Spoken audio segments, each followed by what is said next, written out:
রাতের অন্ধকারে প্রিয় মানুষটাকে জড়িয়ে ধরা সত্যি অনেক শান্তির, কিন্তু তাই বলে এভাবে হাইওয়ে রাস্তার মধ্যে জড়িয়ে ধরা, তাও আবার বাইকে বসে। এক যুবক বাইক চালাচ্ছেন আর বাইকের একদম সামনের অংশে বসে তরুণী। এখানেই শেষ নয়, জড়াজড়ি এবং তার সঙ্গে মাঝে মাঝে ঠোঁটে ঠোঁট রেখে চলছে অবাধ চুমু খাওয়া।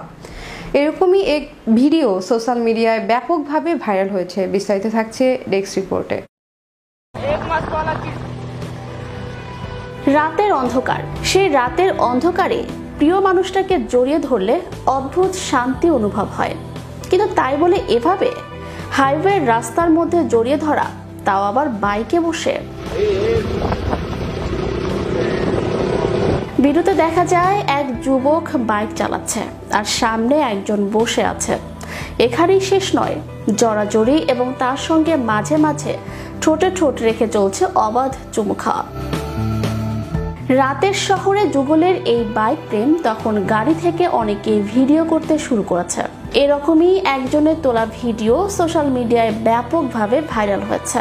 চলন্ত বাইকে উদ্দাম রোমান্সে মাতলেন যুগল। পাশ দিয়ে প্রবল গতিতে বেরিয়ে যাচ্ছে একের পর এক লরি, ট্যাঙ্কার ও গাড়ি। তাতেও কিছু যায় আসে না তরুণ তরুণীর। প্রাণের ঝুঁকি নিয়েই একে অপরকে আলিঙ্গন করে আদরে মত্ত ছিলেন দুজন।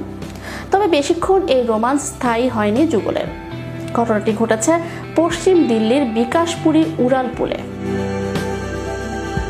খবর পেয়ে দিল্লি পুলিশ দুজনকেই গ্রেফতার করে। রাস্তার মাঝে দুই যুগলের আদরের ভিডিও ভাইরাল হতেই তা দ্রুত সমাজ মাধ্যমে ছড়িয়ে পড়ে। ভাইরাল সেই ভিডিওয়ে দেখা গিয়েছে এক যুবকের বাইকের একদম সামনের অংশে বসে রয়েছেন এক তরুণী। দুজনে মুখোমুখি বসে তরুণী ওই যুবকের গলা জড়িয়ে আলিঙ্গন করছেন। গগনদীপ সিং নামের এক ব্যক্তি নিজের এক্সে এই ভিডিওটি পোস্ট করেছেন। ভিডিও দেখে চমকে উঠেছেন নেটিজেনরা। যেভাবে এই দুজন প্রাণের মায়া না করেই বিপজ্জনকভাবে গাড়ি চালাচ্ছিলেন, তাতে বড়সড় দুর্ঘটনা ঘটতে পারত বলে মনে করছেন নেটিজেনরা।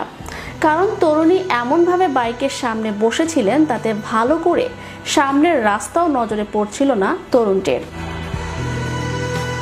এই ভিডিও সোশ্যাল মিডিয়ায় ছড়িয়ে পড়ার পর তা দিল্লি পুলিশের নজরে আসে।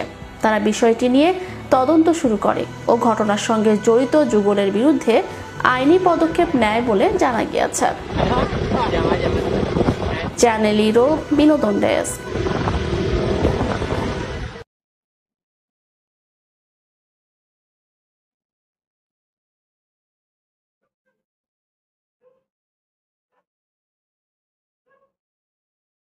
শীতকাল আলে এমনি মানুষ পাগল হয়ে যায়।